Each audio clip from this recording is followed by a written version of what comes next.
Hello and welcome to Miles to Go. I'm Miles O'Brien. This episode begins with a profoundly disturbing development in the investigation into the crash of Air India Flight 171, Boeing 787, that went down shortly after takeoff from Ahmedabad in June of 2025. The aircraft was mechanically sound, the weather was not a factor, and yet just seconds after liftoff, both engines inexplicably lost thrust. The aircraft stalled and crashed into a densely populated neighborhood, killing everyone on board and many on the ground. Now, Indian investigators have concluded what many in the aviation community feared.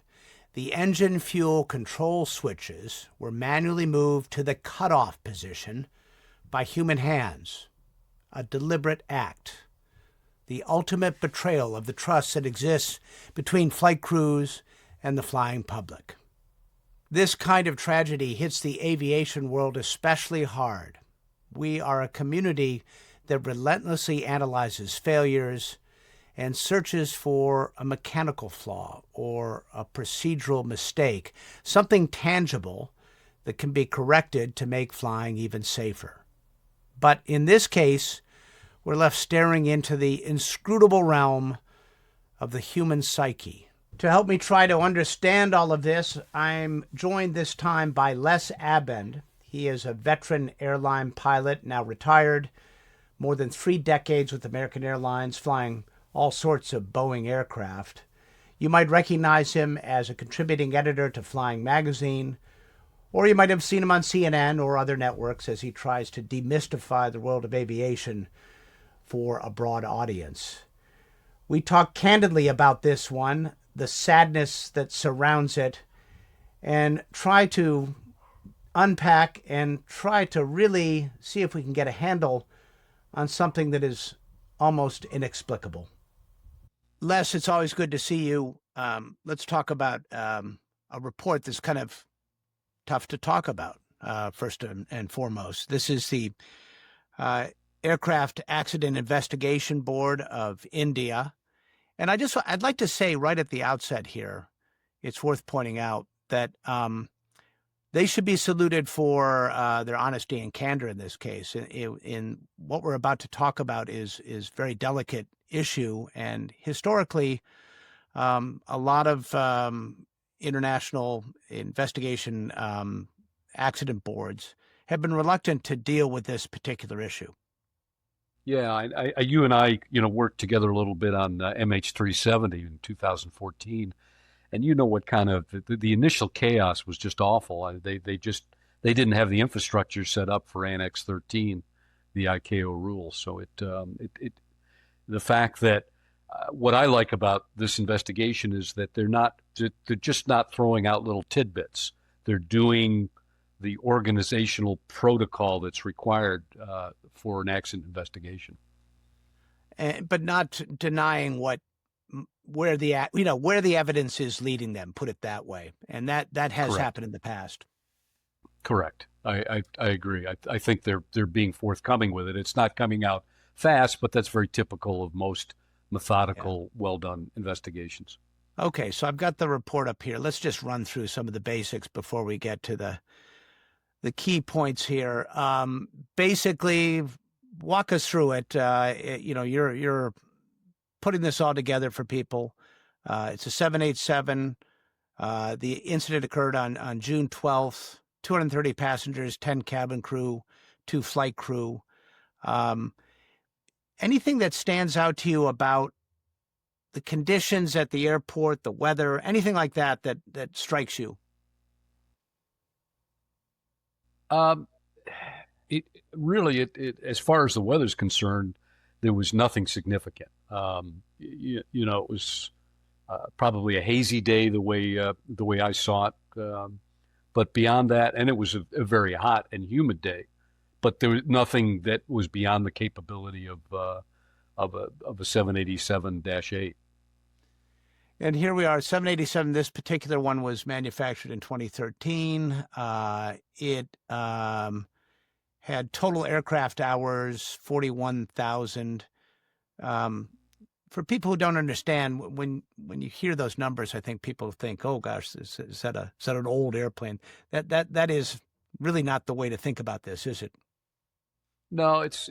I guess you have to think about it in dog years in a way. It's really not. It's not an old airplane. It's just it's gone through its life cycle, the way it should on a routine basis with a lot of time. I mean, this is an airplane that's it's designed for long range cruises.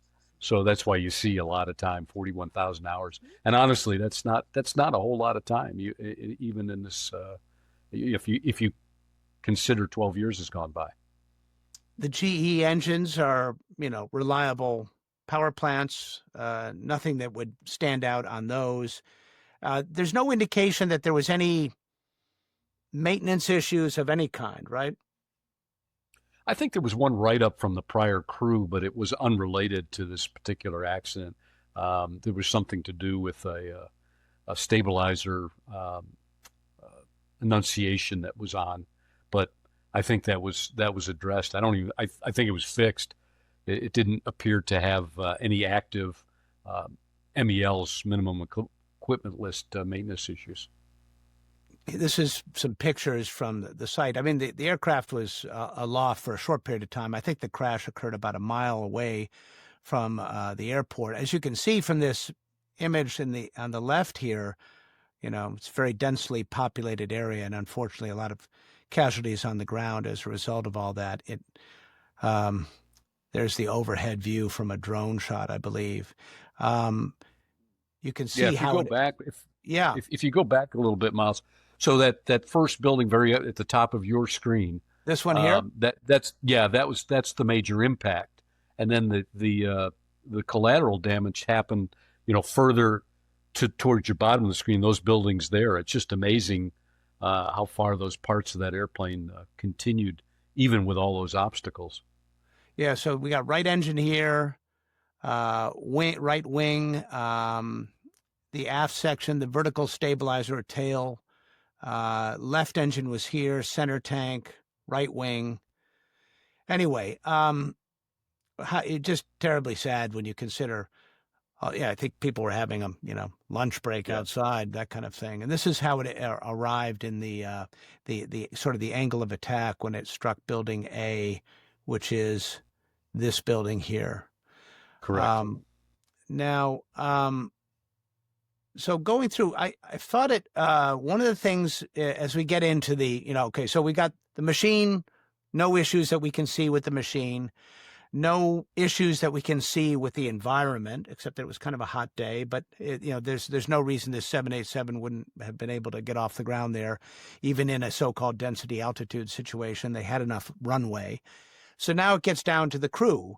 One of the things what we know, and I'm curious about this, is that they both took breathalyzers 2 hours prior to the flight. Tell me about breathalyzers prior to flight. Is that something that you routinely did in your career? No, as a U.S. airline pilot, I never took a breathalyzer prior to the flight. Now they're random, but this may be a procedure that Air India requires prior to a flight. I mean, nothing wrong with it, but it's for U.S. based airlines, I would say most of my colleagues would say that's unusual.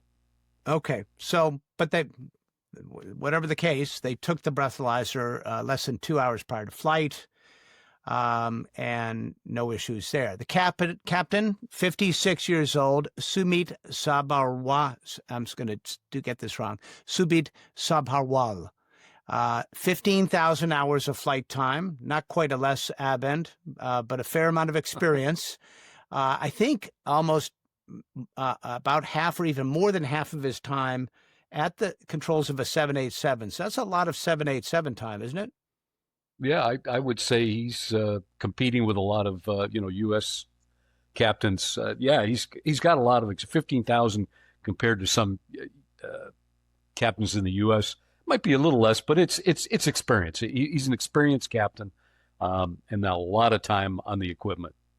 A lot of And time. meanwhile, his first officer, 32-year-old Clive Cunder, at the other end of his career, he's a 32-year-old, 3,400 hours. He's got about as much time as I do, and about 1,100 hours on the 787. So that is Yeah, not, that's an apprentice situation, right? And this is the way the aviation world works. A couple words on that might be worth pointing out: the senior and junior combination.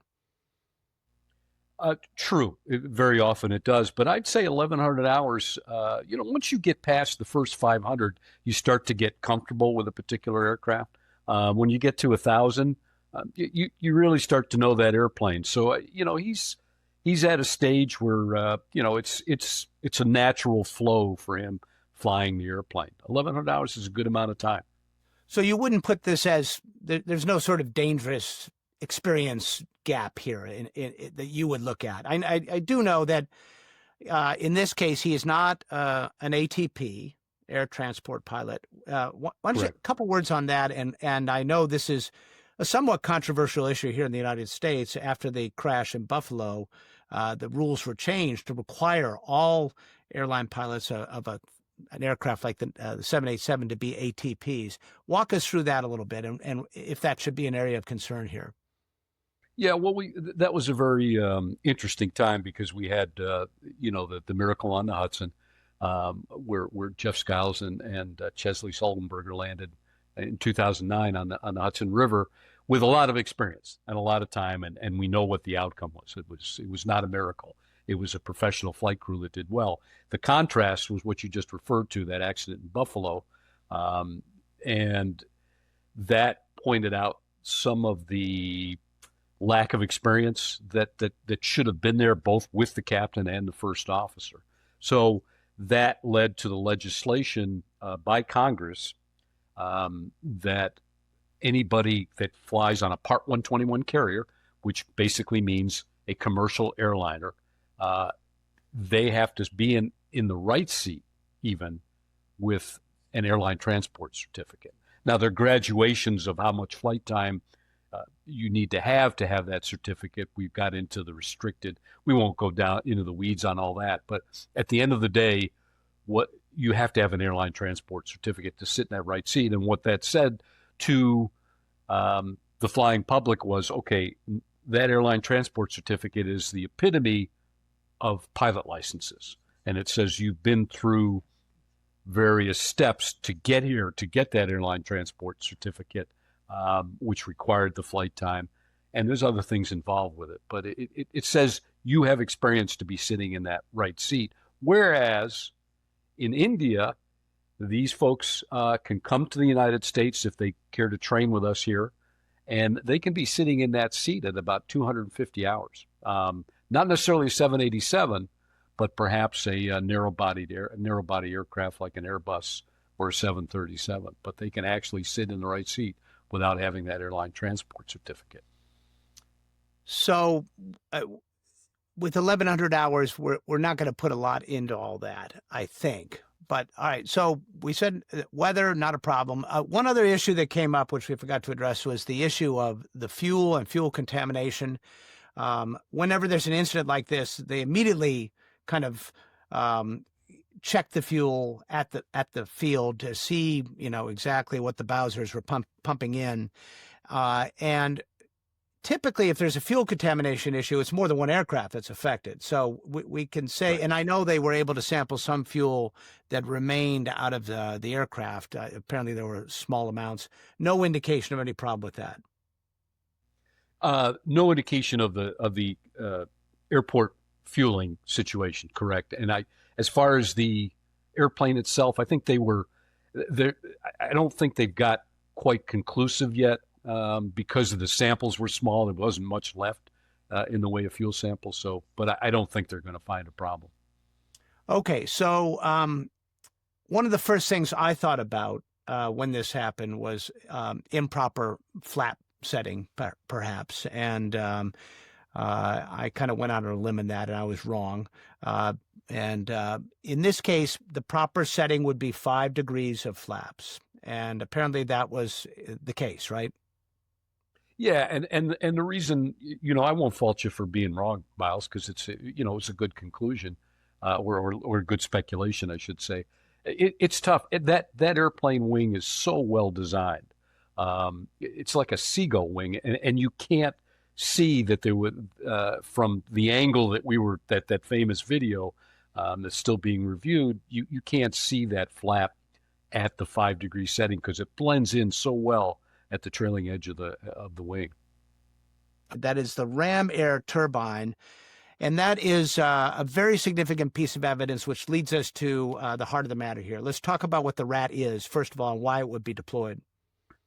Yeah, a ram air turbine is basically a propeller, and what it drives is, in this particular airplane, is both hydraulic needs for the flight controls, okay, and it also will provide some electrical power.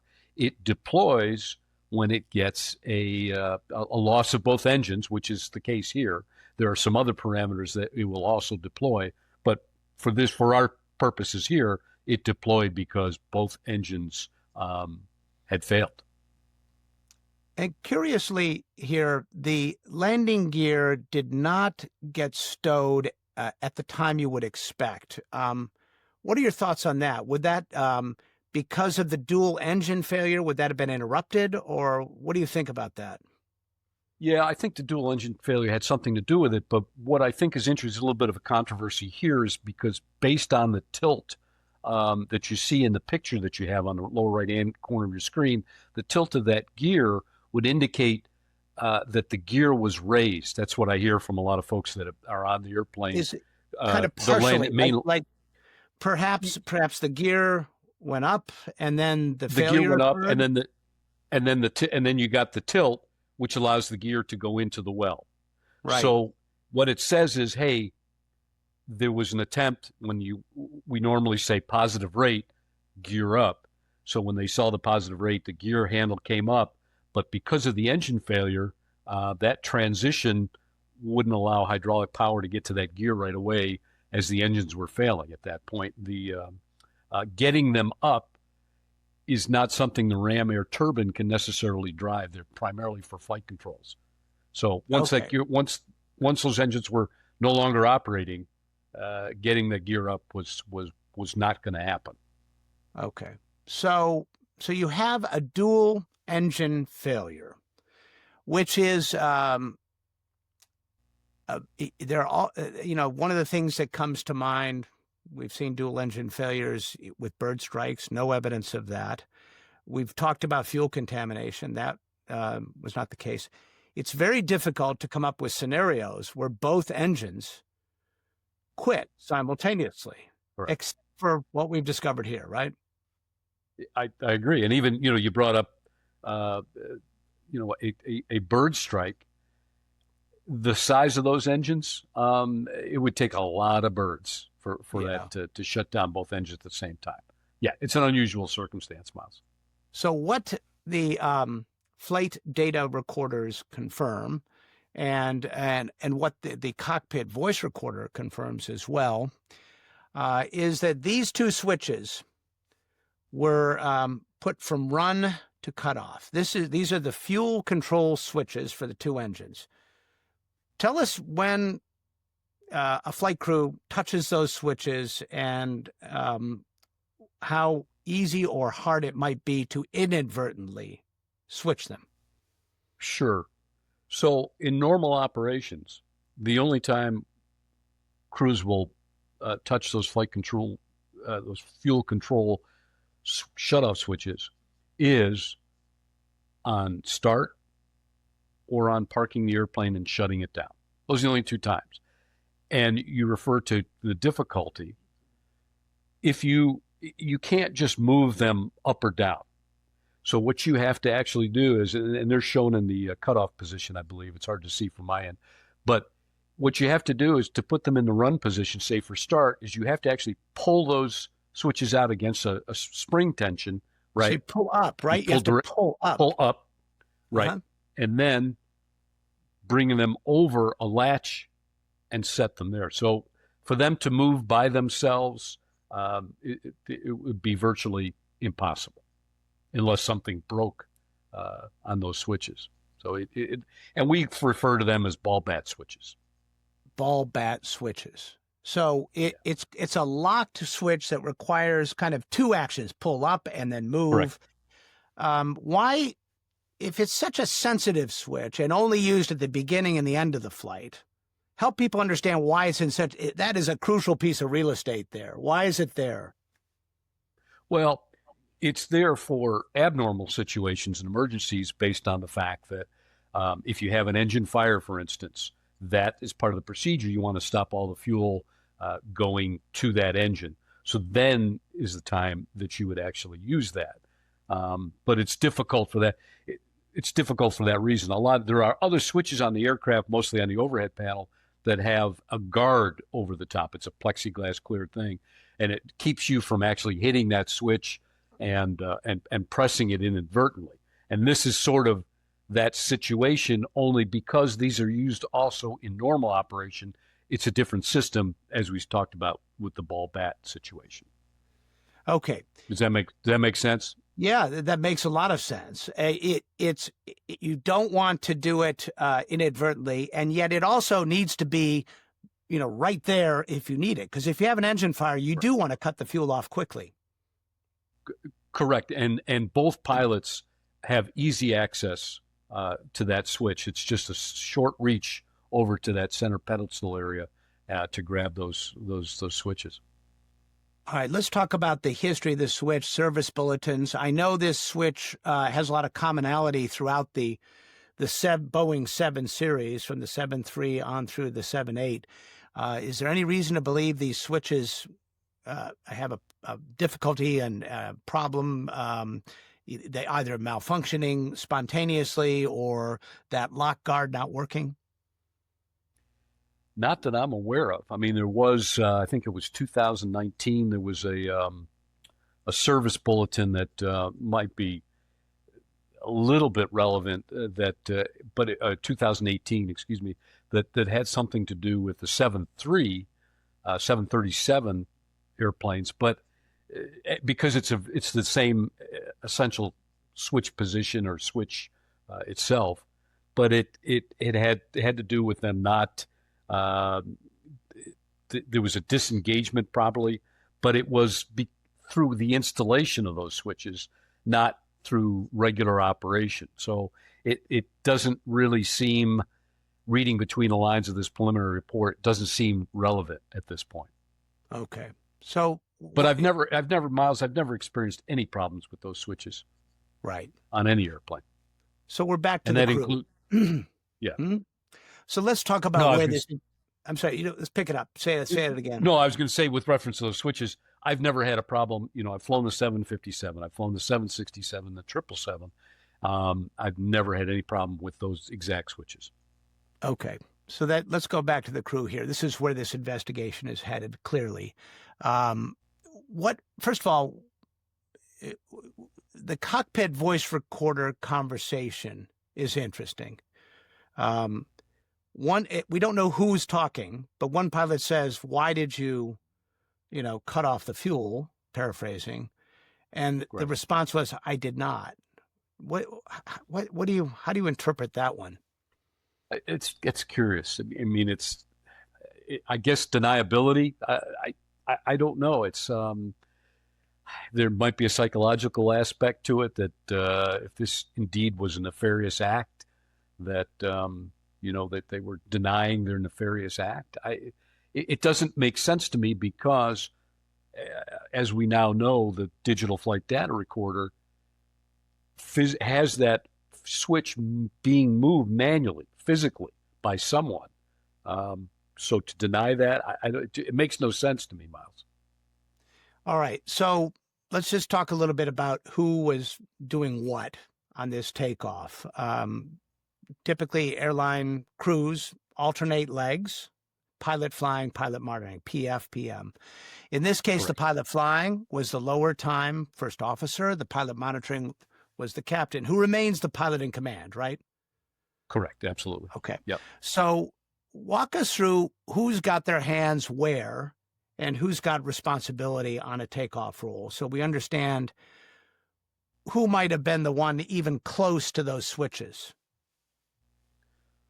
Okay. So the bottom line is pilots alternate their tasks when they're flying or not flying. So in this case, like you mentioned, the first officer is the one flying. His right hand most likely would be on the yoke. His left hand would be on the throttles, and they're auto throttles. So what he would be doing is he'd be hitting a little switch on the back. It's a little thumb switch that allows the auto throttles to move to their takeoff setting as set by the flight management computer. So he would be lightly holding the top of those throttles. I shouldn't say holding, but just have his hands resting on top of those throttles as they move forward to the takeoff position.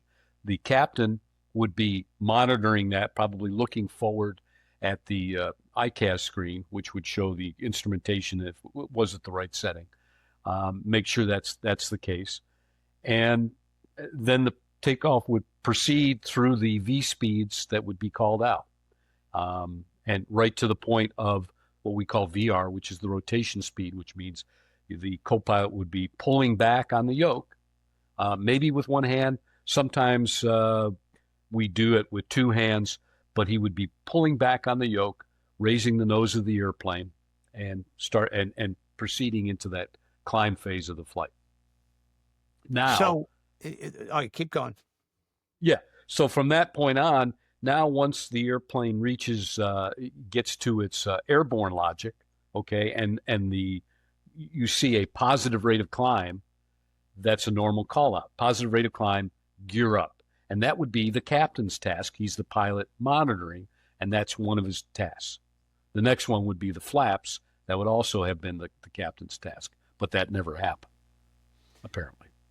Is there any way you can imagine confusing or just, having a mental block of some kind, and instead of doing gear up, doing fuel cutoff? That for a 15,000-hour pilot, that seems inconceivable to me. For either one at this point. I mean, with all the time they have on that airplane, even if they were coming from an unfamiliar situation where they were on another airplane and a switch was in a different position than they were used to. But this is an experienced 787 crew. Neither one of them would mistake those fuel control switches for some other, for the flaps, for the gear. It's very difficult then to come up with an inadvertent action here. Correct. Which leads us to this kind of very sad conclusion. I know that's very difficult for, all of us. It makes you sad, but in particular for people like you who spent a long career, there's kind of there's a sacred bond of trust between airline pilots and passengers and the system in general. The fact that this could be deliberate hits hard, doesn't it? That we worked together on German wings, right? Mm-hmm. To think that this young man decided it was in everybody's best interest to commit suicide and like you've so aptly said, homicide with an airplane. For me, it was unfathomable. And this is as well. If this is really the case, it's hard. We've talked about this. To me, it's like the Hippocratic Oath for doctors. This is, to take the lives of all these people with yours. It betrays a lot of trust. It really does. So we have this expression in aviation: the rules are written in blood, and what that means sounds a little grim, but what that means is each time an accident happens, we pour through the wreckage and we try to make improvements in the system, either the aircraft, the way it's built, the way procedures occur. It occurs to me that over all these years, the one thing we haven't upgraded is what's between our ears. And human beings at this point have become, in this case, in a deliberate fashion, become a leading cause of airline fatalities. We can go through a list of about a half a dozen of them, including Silk Air, Egypt Air 990, China Eastern back in 2022, German Wings. Are we overlooking an important thing here, Les? Well, I'd like to think this is an anomaly, and unfortunately, it's not the kind of anomaly the public wants. In the back of their heads when they get on board. The problem is, Miles, is like how do we test for the possibility of this occurring? I mean, we can the selection process. Maybe we can eliminate the obvious, like we could have maybe with Andre Lupitz in German Wings. This is German But Wings, yeah. German Wings, correct.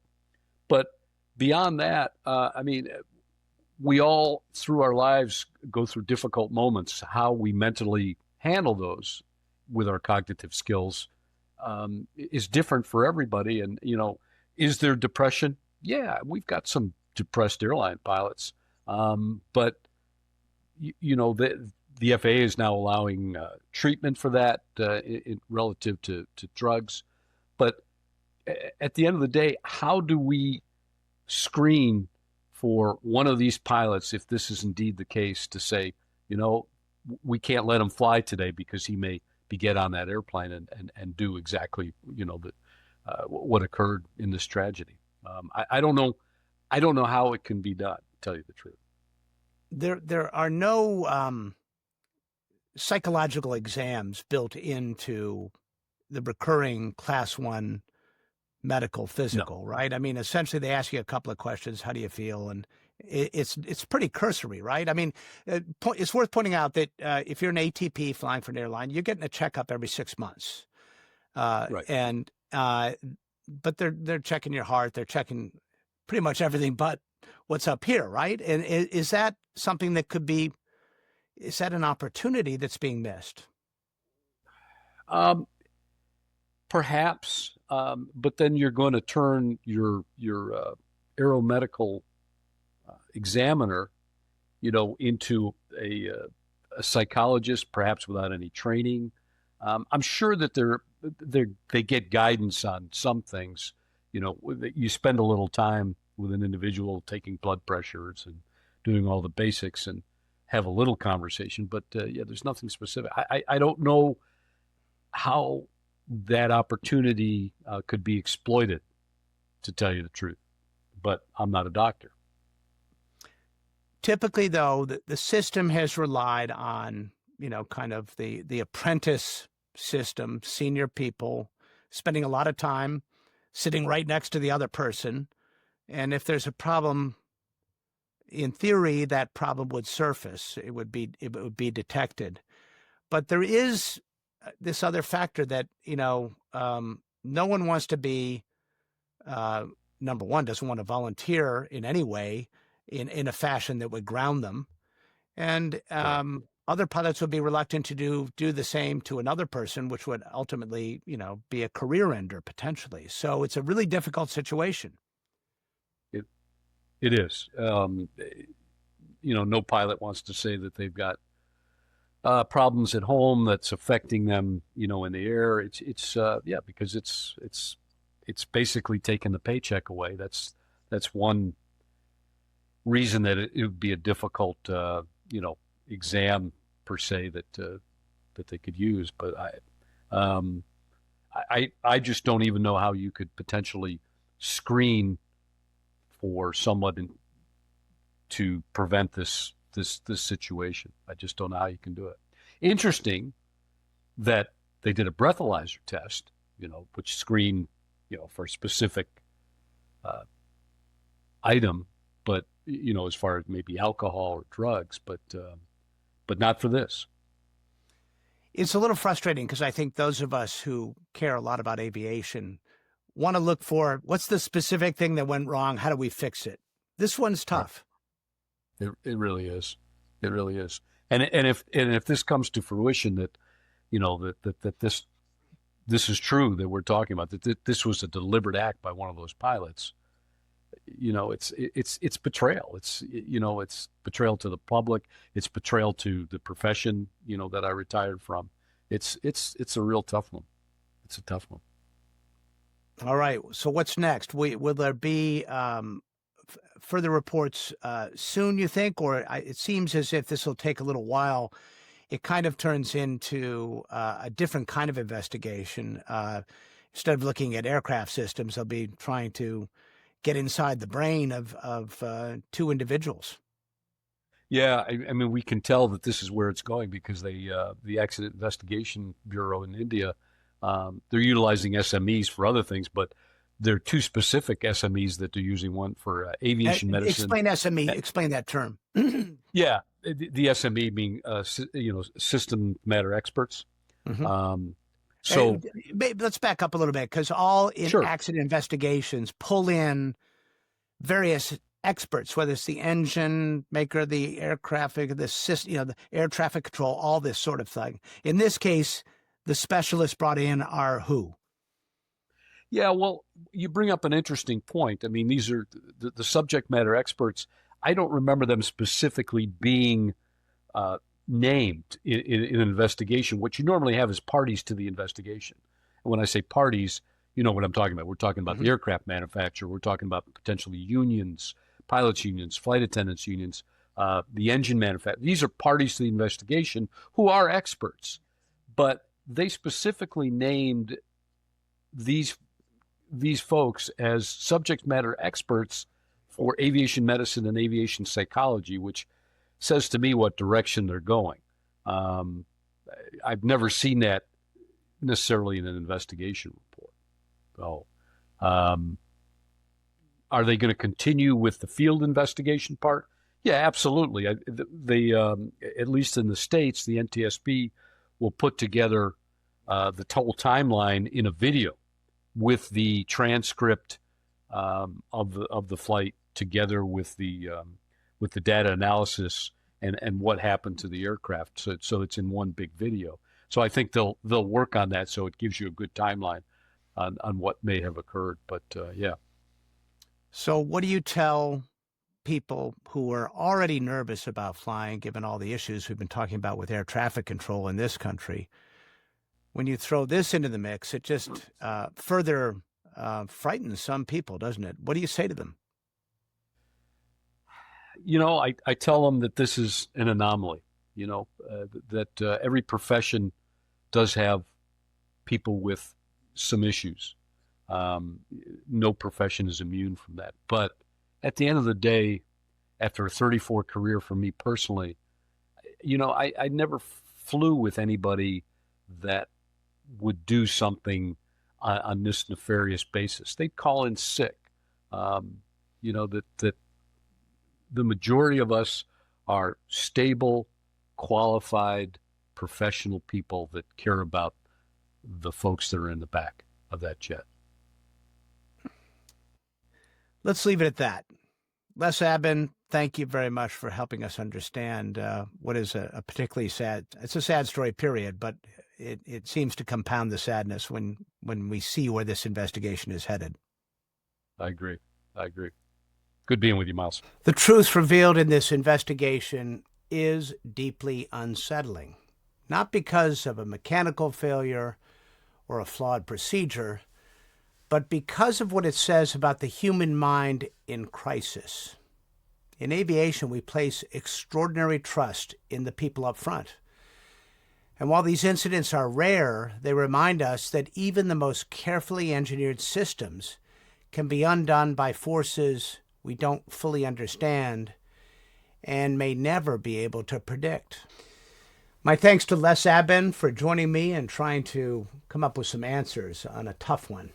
I appreciate his insights, and more importantly, I appreciate his friendship.